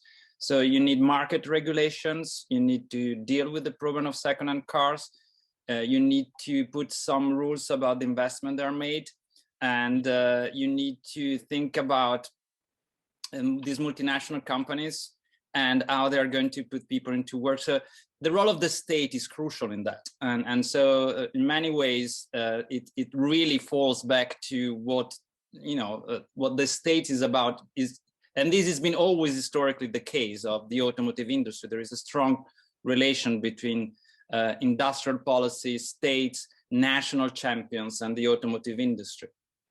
So that would be my first remark. Now, one question I have is about the market. So the state is a key actor in regulating markets. States are those who decide which products are sold, what kind of products can be sold, what are the rules. So I think that I've read a paper, I remember, from a South African scholar, what's the name, Black, I think, and he said that in order to develop a truly African industry, you need to integrate these markets. You need an African market, so you would have the minimum scale to start to really make serious production. So one question is it a good idea from your perspective or not? I mean, are those markets integrate? What are the barriers? I guess there is different national markets and there are barriers between one and the others. And is there a project to integrate them? Is that it would be a good thing or a bad thing? Because the good thing that you would have a market big enough to attract more serious investment and, more, you have the scale to have larger production sites. But at the same time, you would have the risk of the race to the bottom, in the sense that when you have a market that is accessible from any location, well, the location that offers the lower cost, the longer tax holidays and whatever will be the one who wins the investments, and the others will have to follow up and doing the same thing. So this question about market regulation and the perspective of an integrate market for Africa is my first one, and if this is possible or not. Then you have talked a lot about the second-hand cars problem, the imports of second-hand cars. And this is a well-known problem of cars, but it's also very tricky political questions. I give you the example of Europe, of Central and Eastern European countries. You would think that, of course, they've regulated the imports of second-hand cars. I mean, they're a strong state and with much more developed economy, and they not managed to do that, actually for different reasons. Is that in the single market, you cannot stop second-hand cars from getting into your country, so they cannot make taxes to that. And that's why Central and Eastern European car industry have been developed towards exports. But at the same time, once you let the second-hand car imports come, it's very difficult to just say to the people, well, you won't have access anymore to cheap vehicles, because one of the future of a car is that it lasts very long. So, and it's more and more the case. A car that is 20 or 30 years old, it can still run and it comes very cheap. So it's a difficult political question. And in particular, you need to be able to provide to the economy new cars at a reasonable price if you want to stop importing second-hand cars. So I think it's a very tricky question. And this gets to another point that I would like to point is what kind of industry you develop. Because in the world, you have two types of emerging countries, automotive industry. You have industry like you have in Mexico, which are basically all exporting all they produce because they have a high wage market just outside the frontier. So they export 90% of what they do to the United States. And so regulating in second-hand cars is not a big issue for them. But if that's the kind of development for Saharan African countries, from where the production would be relocated? I mean, what kind of production could be for European markets? It would be for the Chinese markets. It would be for the global markets, or I don't know. Production could be relocated from South Africa because wages are already too high there, and you can produce cheaper in other countries. So that's what kind of, if you make a hub for exports, where those exports would go. And if on the other way, you make a car industry for domestic market, like you have in Brazil, India, China, these are industries which have been structured for the domestic markets, then industrial policies is crucial. So you cannot make it if you don't have an industrial policies that defines the rules of the game for the domestic market. It creates the dynamic for the domestic market to grow, and it defines all the fiscal and market policies that you need to develop a domestic market. So I guess this is what type of development are we looking at? Is the domestic market the key, or is to create a low-cost hub to export cars somewhere else in Africa or in global markets? I think I will stop. I have other questions, but I think I will stop here for the moment, and so let others also to ask questions. Can I comment? I Sebastian, think you were the moderator. Kwabena wants to answer. I saw Martin Schroeder, and then perhaps you, Lorenza, if you want to. Okay, no problem. Okay. If Sisay, Lai, or Ismail want to talk. Okay, so first, the question of the overlap between highly skilled workforce and precarity.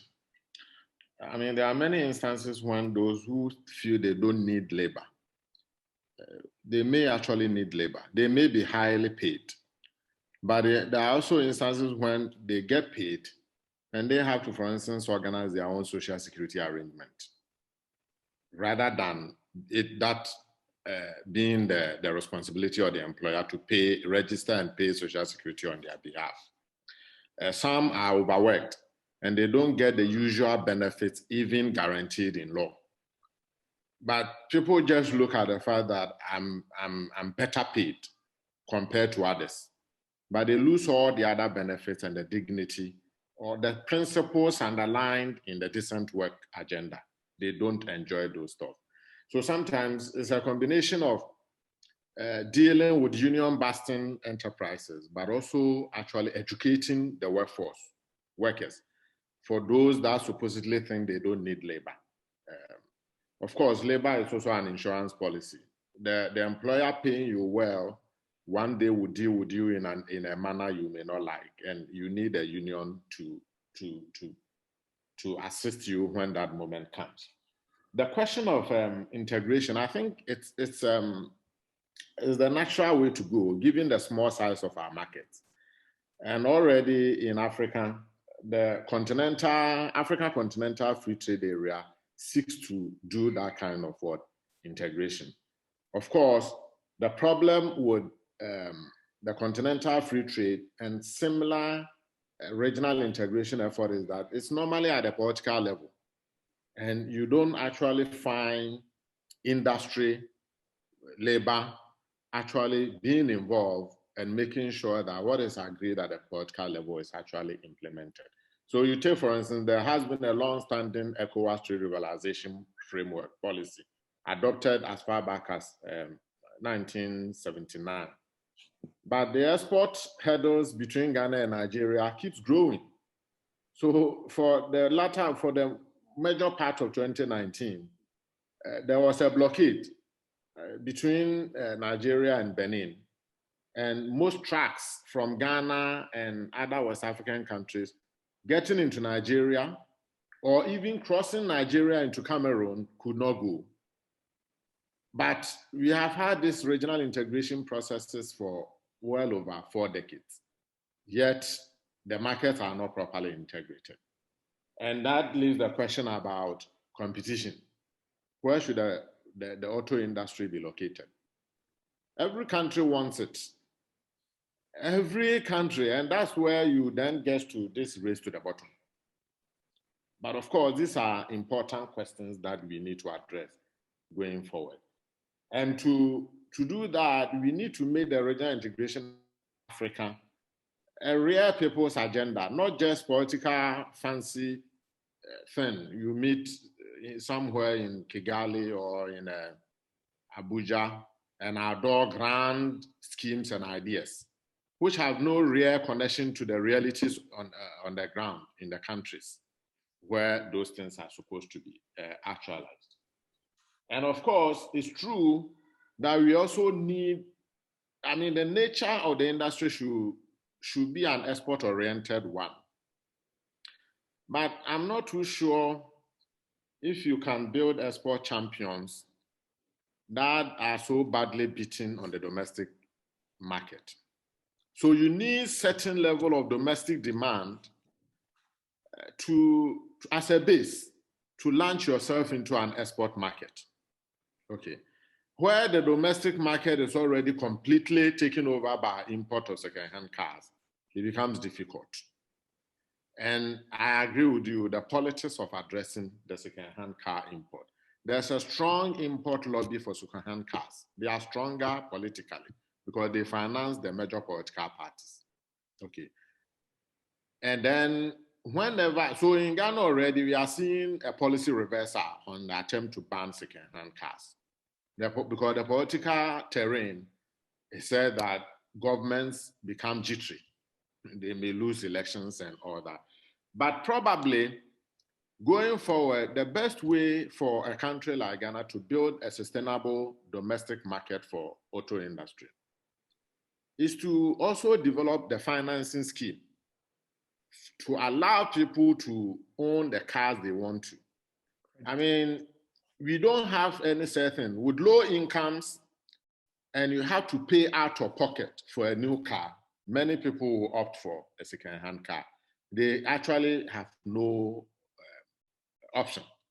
Because, if you walk into a Toyota showroom, you want to buy a Toyota Prado, you need $60,000, which is about the income level of 90% of the Ghanaian workforce. So you need a domestic financing scheme that allows people to own car, pay for it over a period of time.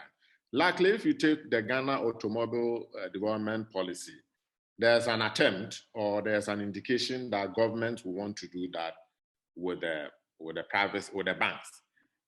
And also the VW, which actually has started producing in Ghana, has on itself as a company is trying to develop that financing scheme to allow Ghanaians to own new cars without having to pay out-of-pocket cash for such cars, for such cars. So this will be my response and comments. Thank you. I saw that Ismail Bello and Lai Brown both raised their hands, so I would be for letting them speak, and then Martin Schroeder and Lorenza. Go ahead, Lai. Go ahead, Lai. Yeah, thanks, comment. Well, I will start with the integrated market for Africa. I mean, the question of integrated market for Africa is a political question that equally requires the political commitment of the workers' organization to engage it. And I think the participation of trade unions in policy, participation of trade unions in policy making and engaging state policy is a step in that direction. But now, concretely speaking on the issue of the integrated market now, I think having an integrated market for Africa, it will not add up to any sustainable development if there is no industrialization across. I'm saying that having a integrated automobile market for Africa will not be sustainable without having automobile industries, functioning automobile industries across Africa. Because having a integrated market means the AFCTA and the AFC. The FCFTA, the African Continental Free Trade Agreement. If they start they start implementing that agreement, like opening the African borders for a free market, like a free market arrangement. They start that without industrializing the automobile sector particularly. What that implies that it will just open the space for for market. There will be domination of imported vehicles. Will not be the issue. Like that will be the order of the day. Imported vehicles will not be dominate that particular market. So what I think that before we're talking of integrated market for Africa, particularly for automobile market in Africa, we should be pushing the need for mass industrialization of the automotive sector, but not even just automotive sector now in this case, because one thing we established in our study also is that there are linkages, there are linked industries to the automotive sectors, in which when we add those industries running in Nigeria particularly, so years before, around 1980s, before the implementation of the SAP policy, when we have those talking about the petrochemical industries, when we have those industries running, they were serving the automotive companies that were existing in the OEMs that were existing in the country back then. They were serving Toyota, Peugeot, serving Peugeot. We have there is for instance, there is tire making industries in Nigeria back then. So what I think that we are talking about industrialization right now, we should be pushing not just for the manufacturing of vehicles in Nigeria alone, but also that the linkages industries should be revitalized. So I think we need to first address focus, then come to the issue of integrated markets for Africa, which I think is an issue that the know how to clearly engage. We need to engage on that. And the other thing about the cars for domestic manufacturing cars for domestic markets. Yes, I totally share that perspective there. Of course, that will even promote local consumptions. It will promote local people buying the locally manufactured vehicles. So to promote local consumption of that. I totally agree with that. But the thing is that yes, there's no regulation or even the automotive sector in the country. The Nigeria Automobile Development Design and Development Council, which ought to play that role to an extent, even the Ministry of Trade and Investment, they equally ought to play that role of regulation, are not doing that. So with that, with the lack of that, even the assembly plants are merely producing for their own, essentially for their own profits, what they think that will sell, which is not even, bulk of Nigeria workers are medium wage workers. So like middle class workers, quote unquote, they're medium wage workers. Many of Nigerian workers. So many of these workers, it's very challenging for them to afford the current vehicles that are available in the country. But if the real policy are put in place, and the vehicles the vehicles being manufactured, assembled in Nigeria, were assembled according to the reality of Nigeria or the reality of other parts of Africa. So this will actually it will ensure to allow this the people, the workers, to patronize the locally made vehicles. So, but there are many things that need to be done around that. Some of those things we already mentioned it in the research, the study. Like, there's need to, of course, the issue of wage increasing. Having a living wage in the country is an issue that is equally linked to this, that's equally connected to this. But essentially, there is need for regulation in the automotive sector. The Automobile Council has to be expanded. The Nigerian Automobile Council has to be expanded to include trade unions, so that trade unions can equally have a real participation in the workers themselves, can have a real participation in that in the process, so they can contribute meaningfully to that process. It will. That's one thing I think has to be done, but also that even the trade unions themselves, the unions have to open up the space. Have to be able to engage policy. Engage policy companies. So that's why I think. Yes, I want to stop on that. Thanks. Thank you very much, Ismail Bello, and then Martin Schroeder. Yes, thanks, Lai. I also want to say, I think it was Picasso Paddy who raised the question about investment rules. I hope I got the name right. I didn't mess up his name. About investment rules. And that reminded me about what stalled the MOU between Nigeria and Volkswagen. Volkswagen was at the almost at the peak of having an MOU still with Nigeria, but it insisted that the policies have to be legislated. I think so. That is very important, because when you legislate policies and it becomes an act of parliament, then it becomes very difficult to change it at will, whether with the current government or with the succeeding government. It will take some time, some lobbying and all of that.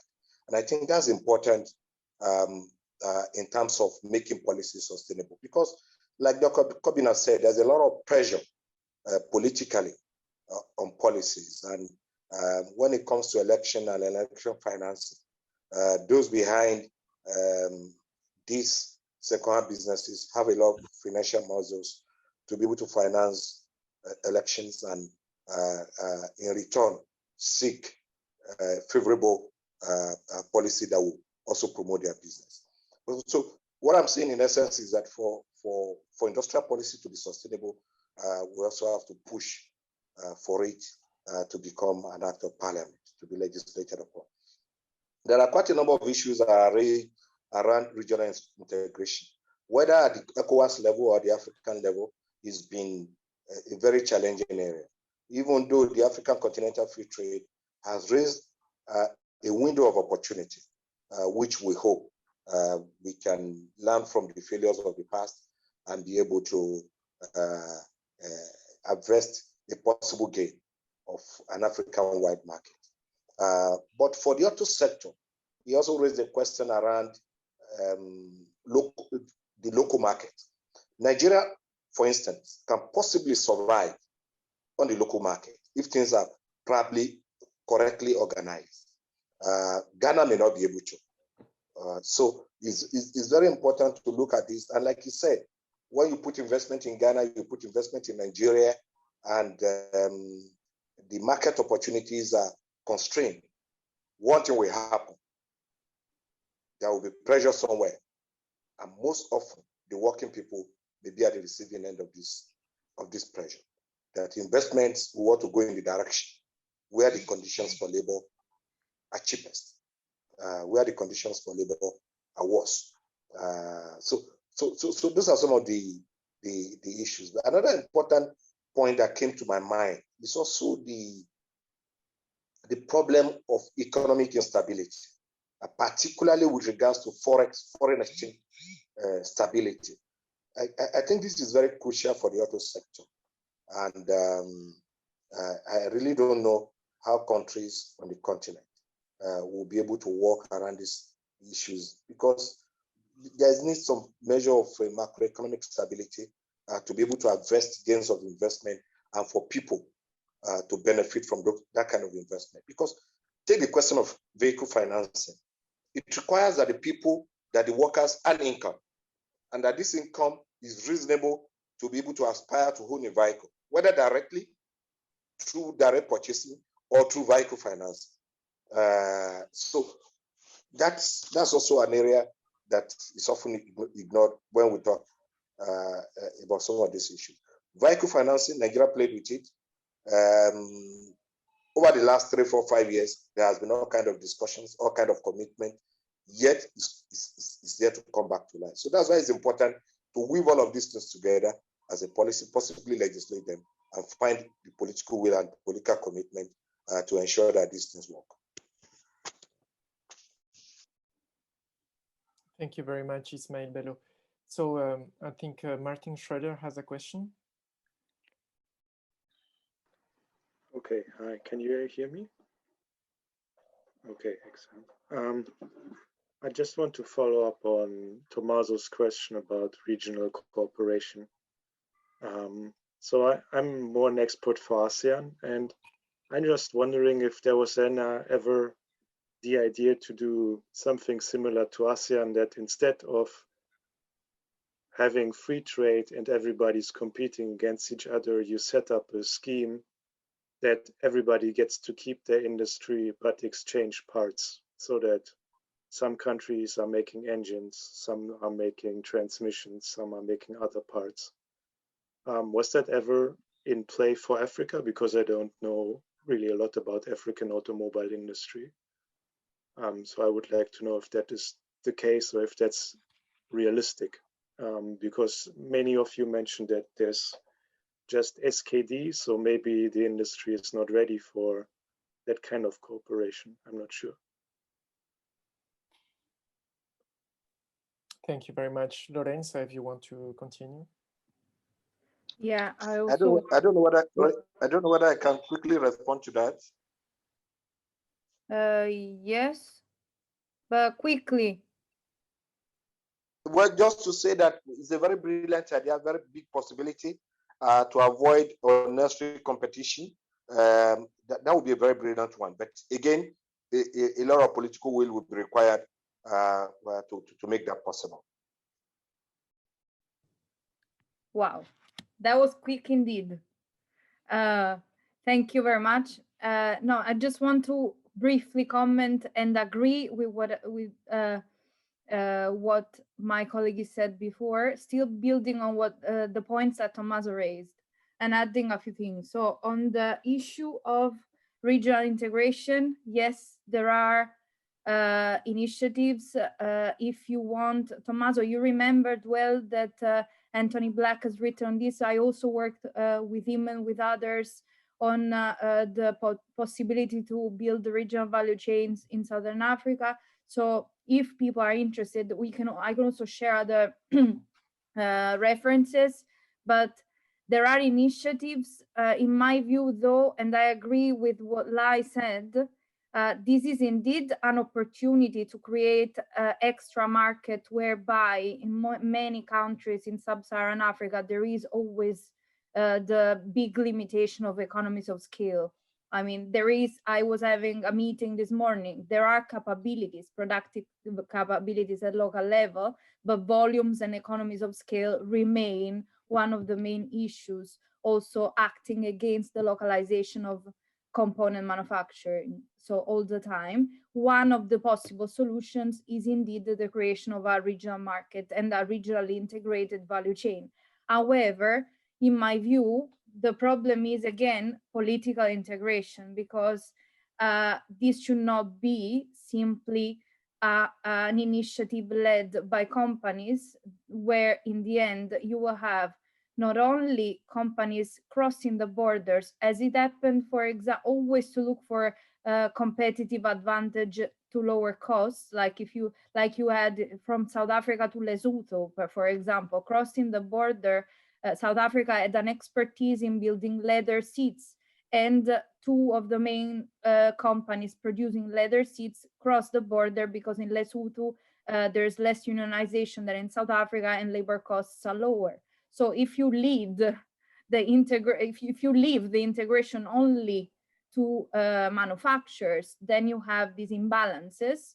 Then will also perpetuate the leading role of certain countries at sub-regional level and create what is often considered as sub-imperialism of certain countries on the weaker neighbors. And so this is a problem that cannot be only left to economic integration or custom integration, but requires strong political leadership at regional level.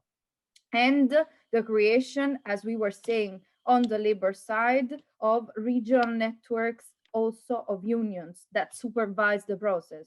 So it must be a joint effort, in my view. The other thing is about, and again, these are all very serious developmental issues that go beyond only the auto industry, but are developmental issues that concern the whole economies. The other problem is about second-hand cars, and I agree that is a political problem, because you can't go again the consumers that can't afford the cheaper products. But in my view, the problem is not only the financing scheme, is also in the kind of models that are produced locally, whereby too often we hear, especially in South Africa, that, for example, is a very advanced auto industry compared to other in the area, that we hear that it's not feasible to change models. I think this is partly true. It's partly a will not to change, where the selection of models produced, unfortunately, often perpetuates a sort of neocolonial roots. It's all for export, it's all for the same European countries, and it doesn't tailor the domestic demand. I think it's true that the consumer base is small, but I think a change in certain models, at least once in a while, could boost demand. There is a growing middle class that is often ignored, but it is one of the strengths of these countries that can grow and often are not trusted enough, to put it nicely. But anyways, there are big issues, political economy issues overall. If I can add just about that, I think that there are a good example of India, for example, with fiscal policies for cars of less than 5 meters, and basically these are cars that never cost more than $5,000. And so you have a fiscal policy which basically force all the car makers to concentrate production of that models if they want to access the market. Now, the problem here that you need to create the market, in the sense that, as you say, car makers with global platforms tend to reproduce what they produce, and you need to force them to see a market because they do not see it by themselves. So, for example, for India was the Maruti Suzuki alliance that created this market.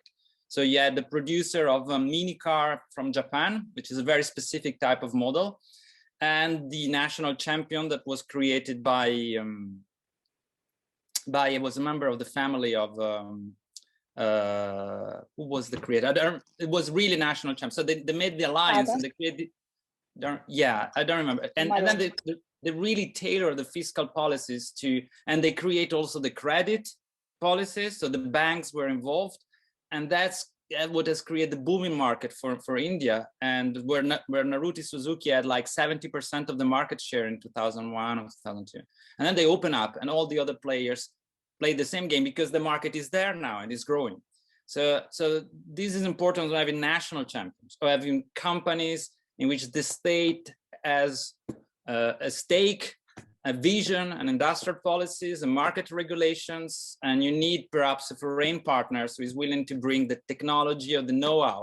But also what is very good about that is that in order to develop that, you need the local value chain. So you develop a local value chain. So you have a lot of Indian suppliers, when you have much less in a country like Mexico, for example, where all the suppliers are owned by foreign companies, because they produce cars for foreign markets, which do not need to be adjusted to the local market. So I think this is a crucial question in terms of development. And again, the state plays a crucial role, and the fact of choosing one partner, a strategic one, and to build something like a car of the people, the old strategy, but in a new manner, that's crucial. I think India is a good example that could be used in terms of the policies, the industrial strategy. In India, you have the same problems of Africa in terms of integration, in the sense that each state of India wants its own car industry, and they're competing against each other. And when it comes to move things inside India, it doesn't come as an integrated market as it looks like. So Lorenza knows that very well, but I want just to add that that could be a good example to look at for the future.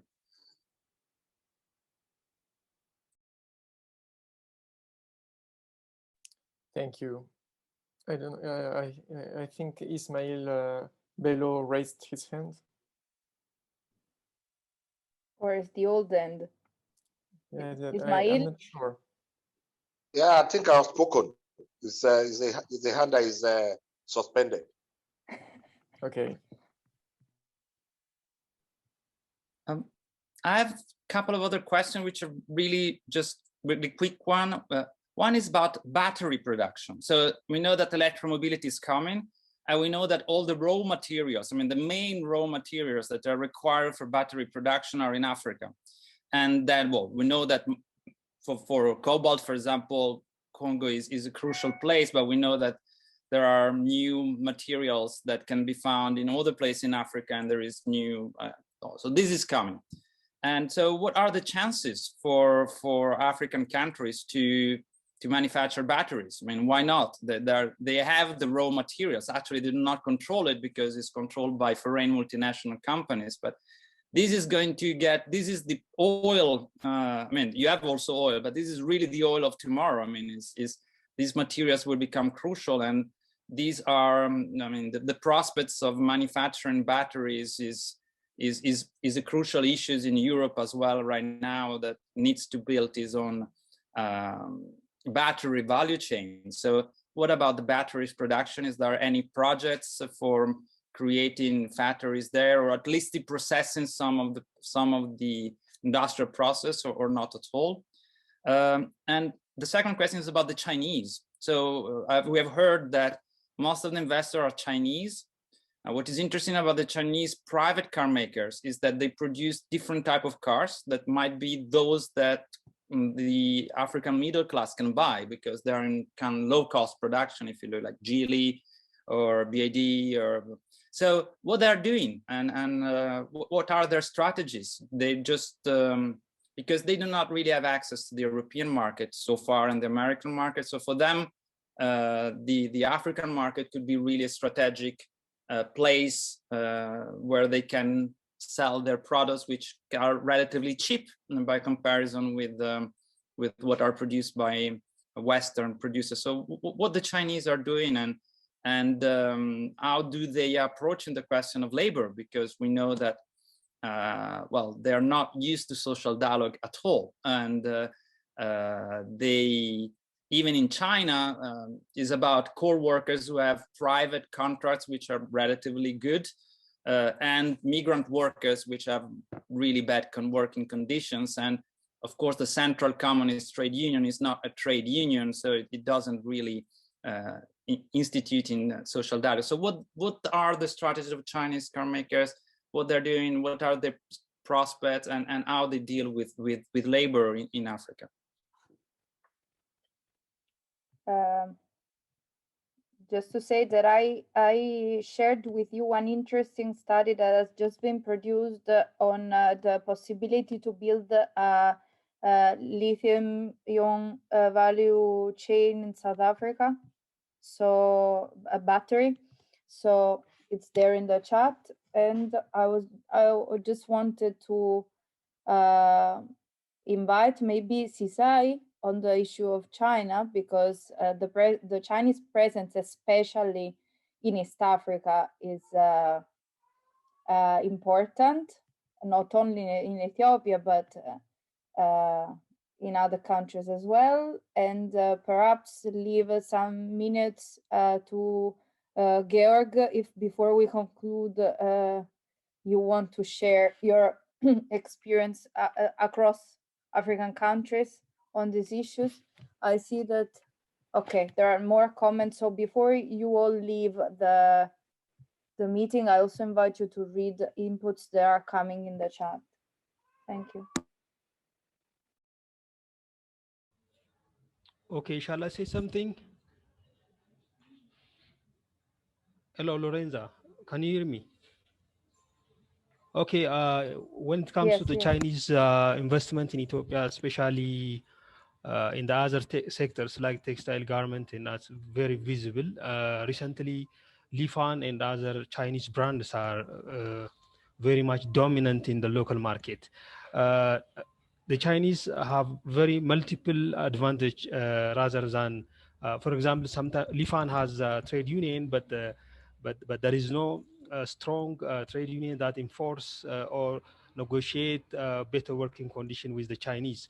The Chinese has upper hand, also have a very strong government support. So not only their product or the cars they are assembled is locally highly demanded, and now they are dominating almost all the market in terms of passenger vehicles and also commercial, like vehicles for construction, like low beds, trucks, and other things. So they are producing, even expand.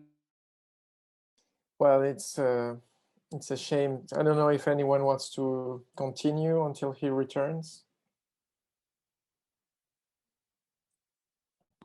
A quick point about the question about the battery, but also the idea of some division of labor amongst the countries.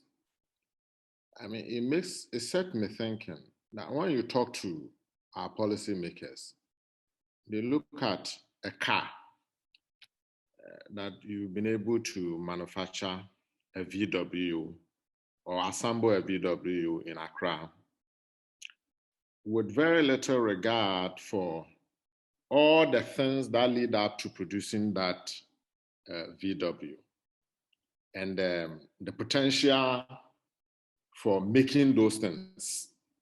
Okay, so the entire policy framework for auto industry, I mean, in the case of Ghana, is to give an incentive to VW to produce a car, a vehicle, but very little incentive or support to adjoining industries that can contribute to the value chain and where actually you can actually get a lot more employment and economic activity. Okay, so in the case of putting the cart before the horse, and it makes a bit of political sense. It's for political kind of to showcase that politically this is, in fact, in our last election in Ghana, I mean, it was a plus for the Ghanaian government to say that, okay, this VW vehicle was assembled in Ghana. Its real effect and its real impact was of little consequence. Okay, so maybe it's one area we need to look at. That, I mean, to produce a single car, you need about 30,000 components or so. Which one of them can we make here? Okay, and what should be the policy framework, the incentive framework to support the production of some of those parts? Okay. The Chinese in Ghana are basically assembling trucks, the Sino trucks. Okay. Not much has been focused on them, but of course, in focusing on Chinese firms in other sectors, we know the labor conditions there are horrible. I took part in the study on Chinese investments in Africa, and we concentrated in Ghana on a huge dam project they were building. One of the difficulties we had engaging them was that you go and they pretend they don't understand English. Okay. Of course, if you had gone there with business, they will understand English. But once you begin talking about labor issues, they don't. But we managed to force them, and at some point, they had to get an industrial relations expert who was stationed in Pakistan to be brought down to Ghana because the level of agitation was getting too heated for them. And they needed to bring in somebody to be able to calm down the tensions for them. So, I mean, we need probably to look more into what the Chinese are doing in the auto industry, because they don't come with an established brand. You know Toyota, you know VW, very little is known as Sinotrack, but we know they are already assembling vehicles across Africa.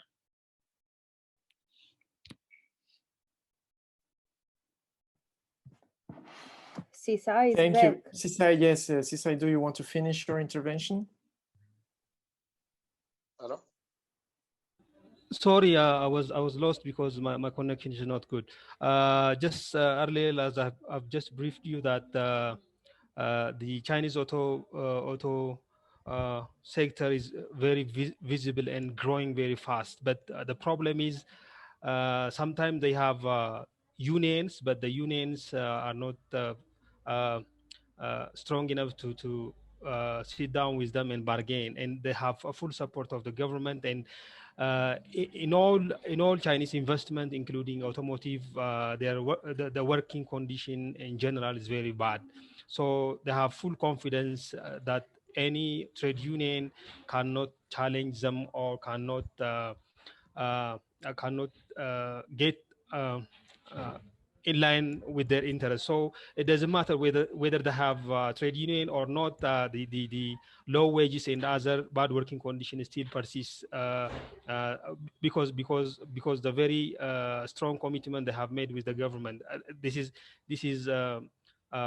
special characteristics of the Chinese investment. I think not only for the automotive industry but also with other investment they have here in Ethiopia. Thank you. Hello. Yes, go ahead. Okay. Well, on the Chinese, I don't like to talk much about a particular investor or the other, but I like to talk about building a strong union that can resist, that can fight, irrespective of who that investor is.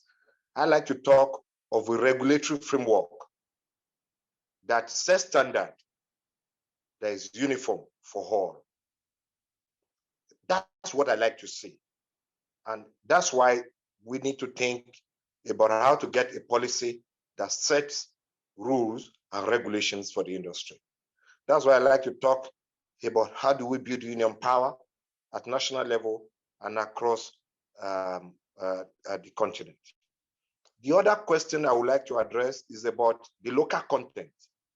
Like people talk about the value chain in the auto sector is wide and diverse.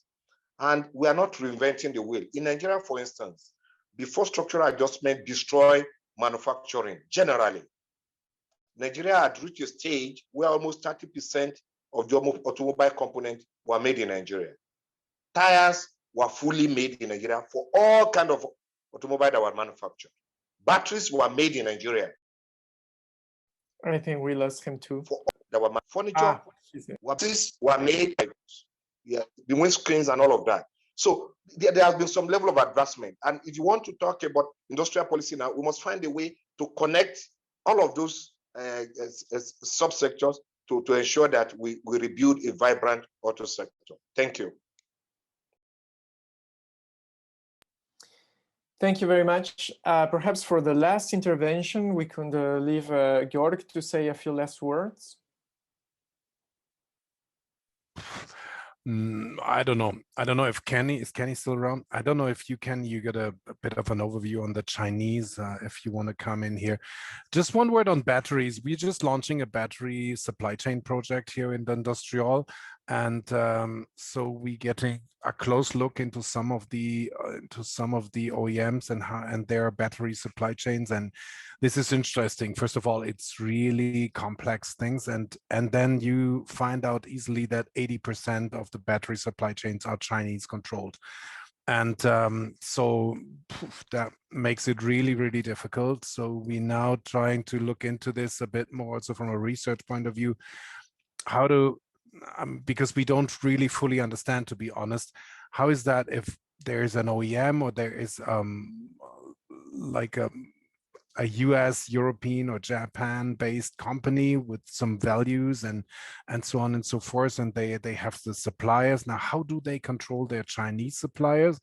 Do they have to, I mean, are they not affected by CSR policies, or can they do whatever they want, or do they try to control them? We still have no real clue, but we'll try to find out. That's one thing. And the other thing, of course, is, I mean, producing batteries themselves and then exporting them could be really difficult as well, right? So the question, I think, is a bit like, you would probably be best to get also the at least part of the product assembly of the battery electric vehicle to Africa, and that would be the ideal thing. Same discussion we're now having in South America, actually. But I don't know, Kenny, is there anything that you want to say on this also? Thank you. Well, not quite, but just a few words about the input by the colleague earlier about the possibility of looking into Chinese investments. I think clearly the research, our research concentrated on the bigger OEMs that are investing in Africa, and bigger meant the current existing ones, your Toyota, your Mercedes-Benz, your BMW and VW and so on.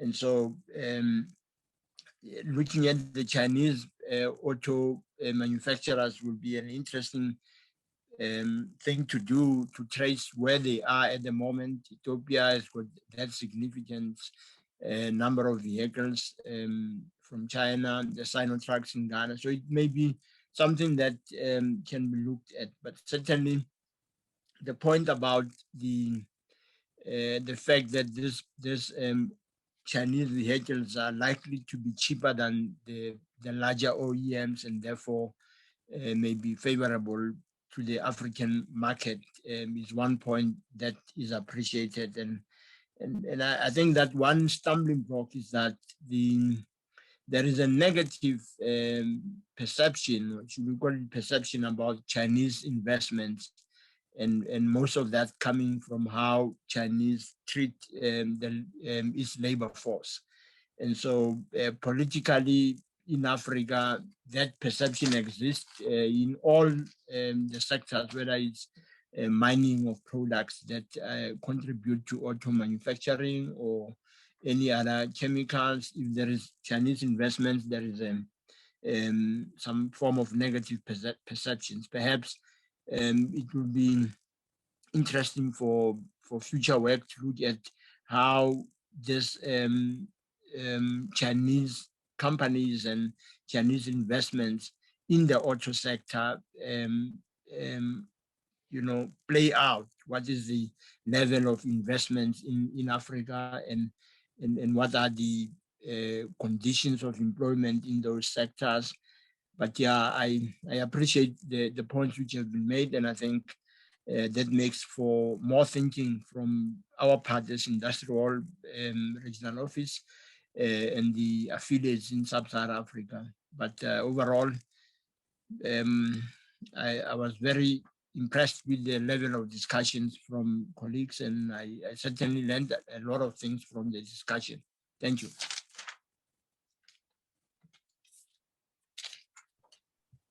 Thank you very much. Is there anyone who wants to intervene again, please? Go ahead, Lorenza.